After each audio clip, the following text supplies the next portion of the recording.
Otário é o tonto, o bobo, metido a esperto. É aquele que acha que ele levará vantagem ou ela em todas as coisas. É aquela pessoa que não presta atenção a quem não é como ela, porque ela acha que ela é o único modo de ser.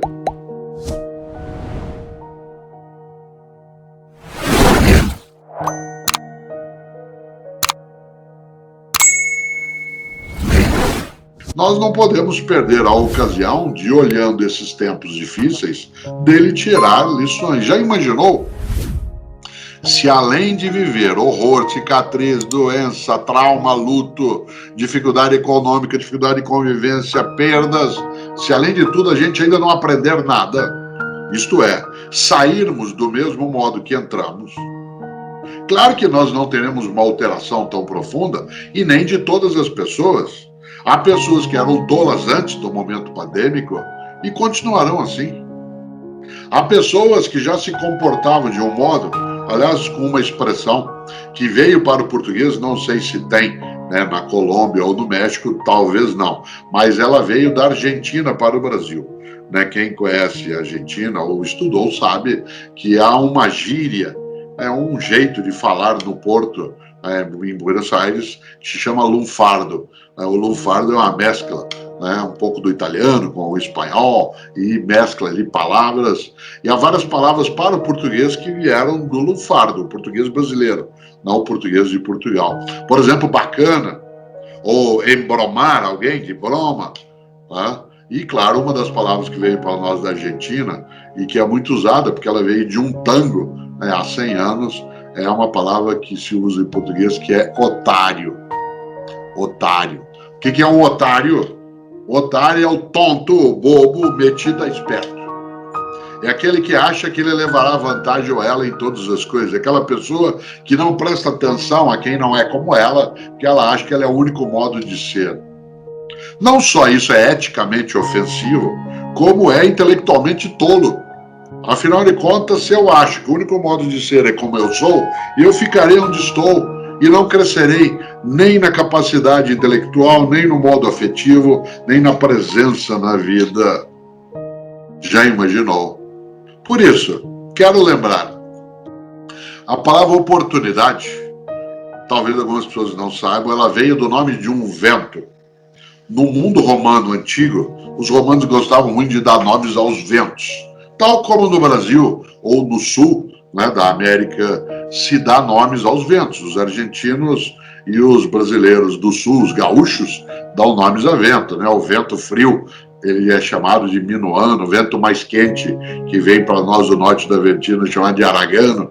Então, há nomes aos ventos. Os romanos antigos também gostavam de dar nomes aos ventos.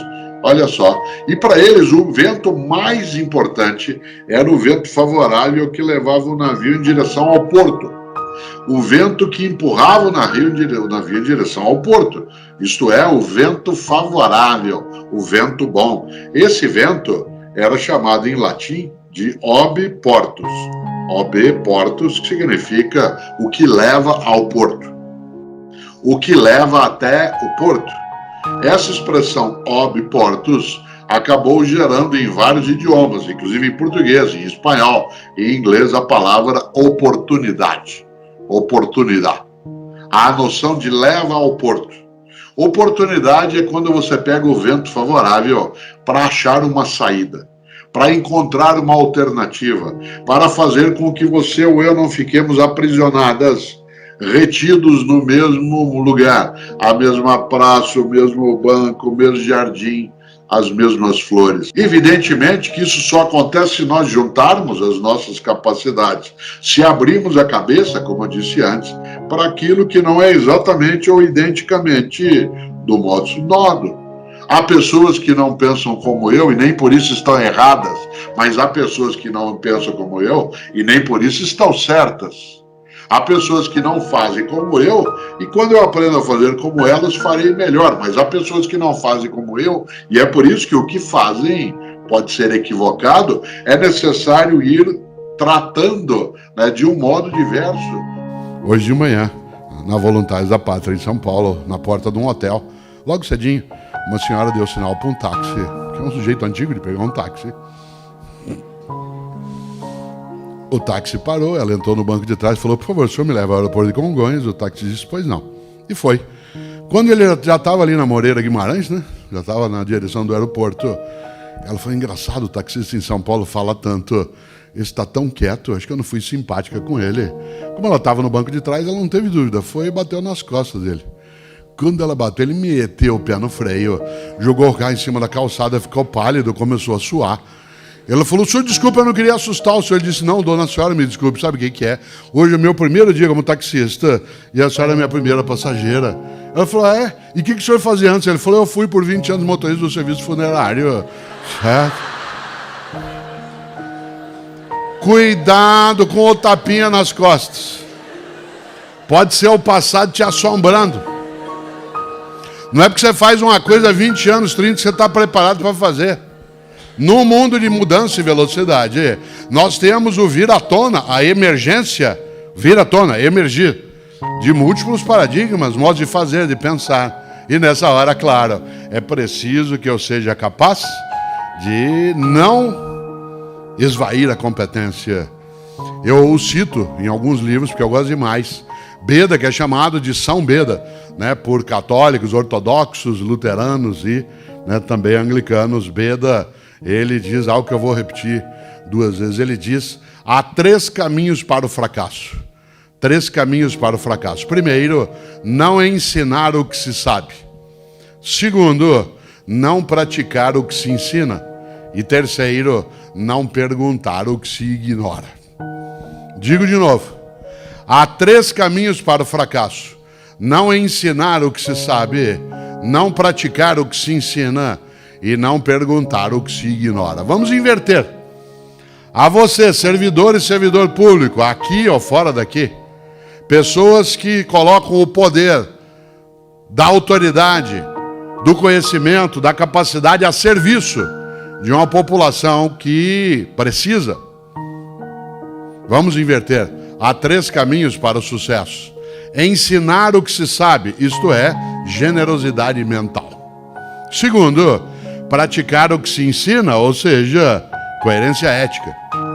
E terceiro, perguntar o que se ignora, isto é, humildade intelectual. Estas são 3 trilhas virtuosas para um passado honroso daqui a 30, 40 anos.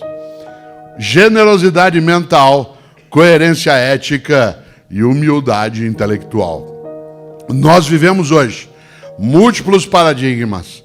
É necessário que a gente tenha coerência ética de praticar aquilo que ensina. Tenha generosidade mental para repartir o que sabe. Mais especialmente, e eu quero usar os teus 3 minutos finais de desespero nessa direção, já se foi mais de 1 hora, você nem notou, você estava cochilando. Quero lembrar que dessas 3 trilhas virtuosas, a mais importante delas é humildade intelectual. Isto é, eu saber que eu não sei todas as coisas. E que se eu quiser não me tornar medíocre, eu preciso estar disponível, permeável a conhecer aquilo que ainda não conheço. Aliás, porque só conhecendo aquilo que não conheço, poderei avaliar se ele tem cabimento no que fazemos ou não. E nesse sentido, abrir a cabeça para o mundo que chega. Num mundo em que eu posso, desde publicar, escrever livros em plataforma papel, como no mundo digital, fazer cursos presenciais, ou como tenho eu, curso online de filosofia. Fazer aquilo que nos permite uma capacidade de fazer essas pontes todas dos nossos tempos de existência, mas acima de tudo, comemorar com humildade. E uma pessoa que tem humildade sabe que não se deve confundir humildade com subserviência. Uma pessoa subserviente é aquela que se dobra, que se humilha, que se enfraquece. Uma pessoa humilde é aquela que sabe que não sabe tudo, é aquela que sabe que não é a única que sabe, aquela que sabe que a outra pessoa sabe que ela não sabe, aquela que sabe que ela e outra pessoa saberão muita coisa juntas, aquela que sabe que ela e outra pessoa nunca saberão tudo que pode ser sabido. Foi claro?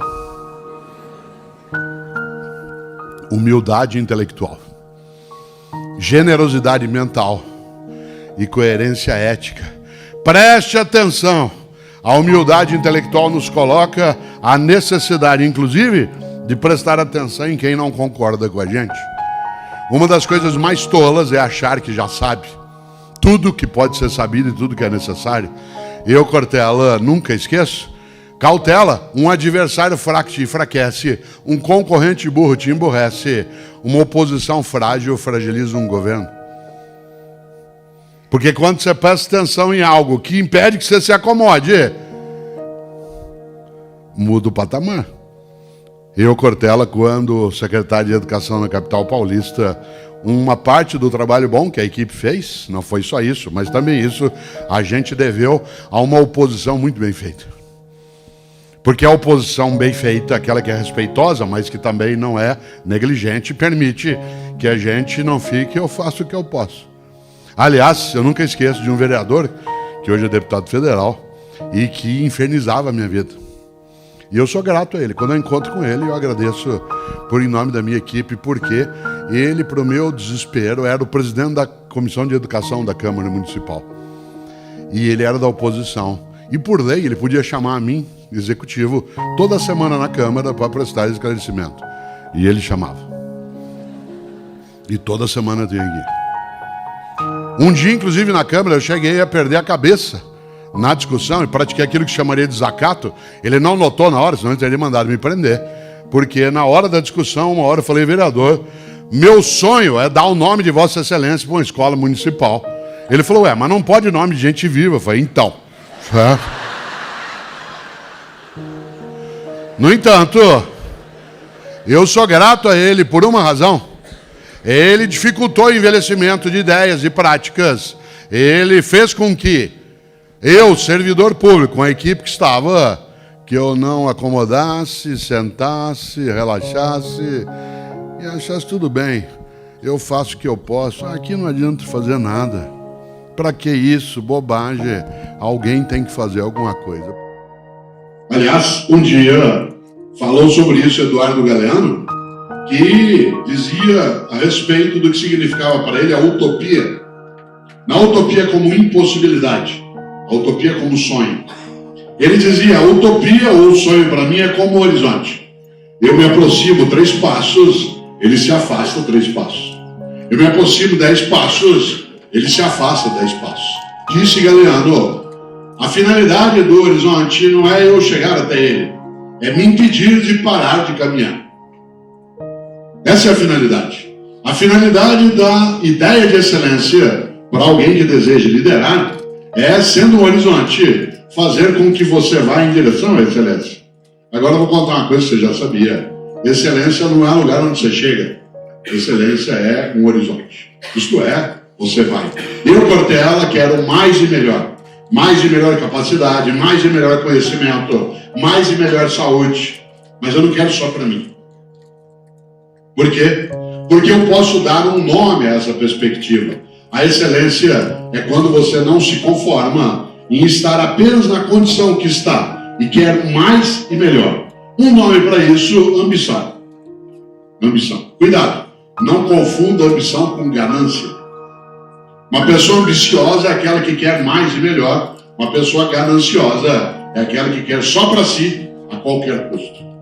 Nós vivemos hoje no Brasil um embate, um combate, um confronto entre pessoas que querem uma nação que seja mais e melhor e aquelas que querem só para si, a qualquer custo. Isto é, pessoas são capazes de dizer algo absolutamente horroroso, que é um lema que qualquer empresa, igreja, família, escola jamais deve adotar, que é fazemos qualquer negócio. Porque há negócios que, embora possam ser feitos, não devem ser feitos. Até podem, mas não devem. Por isso, eu desejo que cada um e cada uma que aqui está seja capaz de ter essa virtude da ambição, que é o desejo de querer mais e melhor, mas que não seja possuída pela ganância. Isso ser a perspectiva do só para mim, a qualquer custo. Claro que muita gente não entende a ambição como sendo virtude. Eu estou procurando requalificar a ideia de ambição como sendo virtuosa quando ela não degenera em ganância. Nesse sentido, volto eu. A excelência é um horizonte. E um líder ou uma líder é quem tem sensibilidade para ela, nela e com outros procurar esse horizonte que não será atingido. Olha que coisa interessante.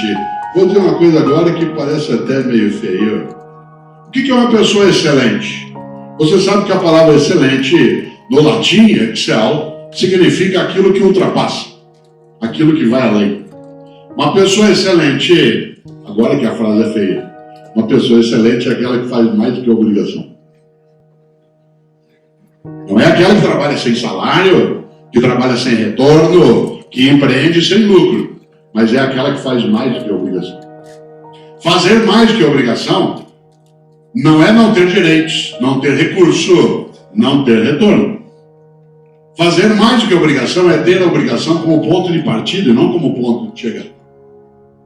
Uma pessoa excelente, um garçom excelente, um empresário excelente, um médico excelente, uma professora excelente, é aquela que faz mais do que obrigação. Por exemplo, às vezes você sai para almoçar ou jantar aqui em São José dos Campos e você gosta de ir a um restaurante e procurar aquele mesmo garçom, porque aquele garçom é excelente.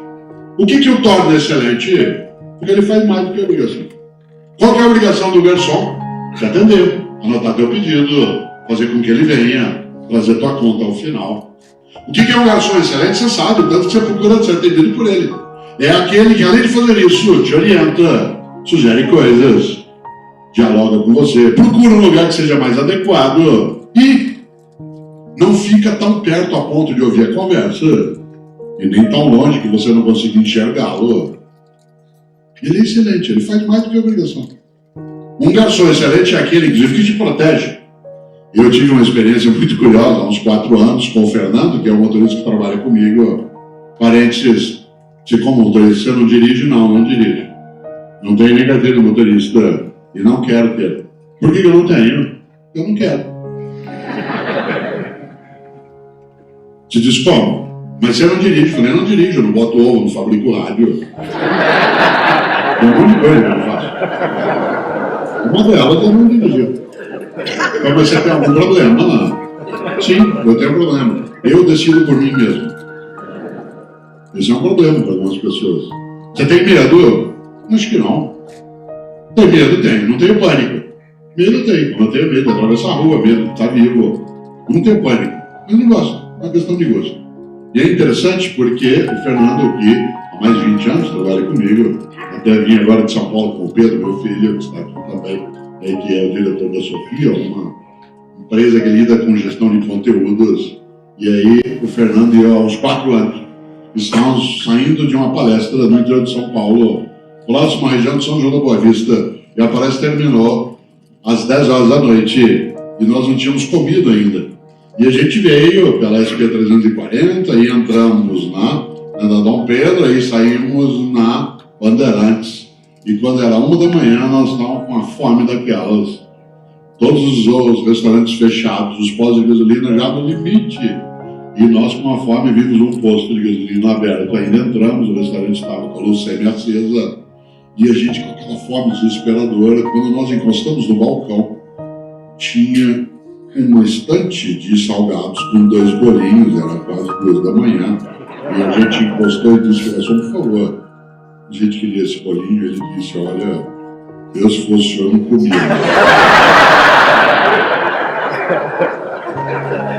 Aquilo criou um afeto para nós. Toda vez que eu passo por lá, eu não deixei de frequentar o lugar, porque é um lugar que tem um garçom que faz isso, ele toma conta de outras coisas também. Eu podia ter coincidido com aquele bolinho que não era tão bom, mas ele é alguém que pode, inclusive, fazer o que fez. Esse é um garçom excelente. Toda vez que eu vou lá, eu procuro ser atendido por ele, e olho para ele, olho para o bolinho, e aguardo ele algo dizer. Ele é excelente, excelente que ele faz mais do que obrigação. Por exemplo, você já teve na vida algum médico ou médica excelente, pediatra do teu filho ou da tua filha? Qual é a obrigação do médico? Atender, fazer um exame, fazer uma prescrição, fazer uma demanda. O médico excelente é aquele que você vê que ele tem atenção, tem cautela, que segura com cuidado, que antes de você entrar, olha a tua ficha, não espera você estar na frente dele para ele abrir o envelope pardo e naquela hora perguntar para você o que é que você está tomando de remédio, sendo que foi ele que mandou tomar. faz mais do que obrigação, se interessa por você. Atenção, você já teve professor ou professora excelente? Ela quer fazer mais do que obrigação. Uma professora de história, que dava aula para você na sexta-feira, no último horário, e você ia naquele dia animado, hoje tem aula de história. Porque ela não era apenas alguém que transmitia um conteúdo, ao contrário, ela te encantava com a história. Pois bem, a tarefa da liderança é encantar.